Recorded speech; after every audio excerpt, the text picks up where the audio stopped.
The U.S. Army is preparing to make cuts to its ROTC units nationwide, and this includes eliminating the program at 10 universities, including the University of Wisconsin-Oshkosh. That will begin in the summer of 2026. Jason Zimmerman speaking to university officials about the impact this will have. He's live in Oshkosh with this First Alert update. Jason. Chris, about 40 students participate in the ROTC program here on the Oshkosh campus or at other schools across the Fox Valley that are tied to this university system. The program does have an office inside the Kolf Sports Center, but officials there today told me they cannot comment on this decision, and instead they referred me to a news release put out by the U.S. Army. UW-Oshkosh, which first established its program in 1967, is the only school in Wisconsin on the list of 10 completely losing their ROTC unit. However, UW-Stevens Point is among 40 universities where administrative aspects of the program are merging with another institution. We're told the decision stems from federal workforce reductions initiated by the Trump administration, which have led to deferred resignations, allowing federal workers to continue to receive their pay through September.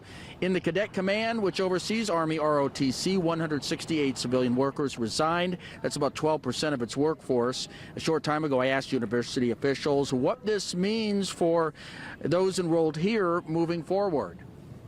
We will be working with the ROTC staff here to develop teach-out plans for those like we would with any students who do that, and that includes the opportunity to continue with us for a little while or to transfer to a campus where the ROTC program will continue after next year.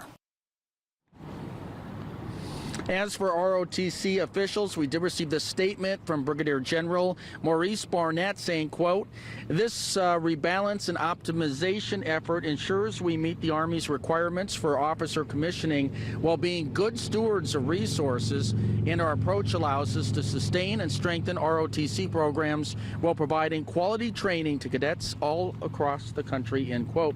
Now, ROTC programs at other colleges in the state, including Marquette University and UW-Madison, will not be impacted, as well as for junior ROTC programs at area high schools. Reporting live in Oshkosh, Jason Zimmerman, Action 2 News.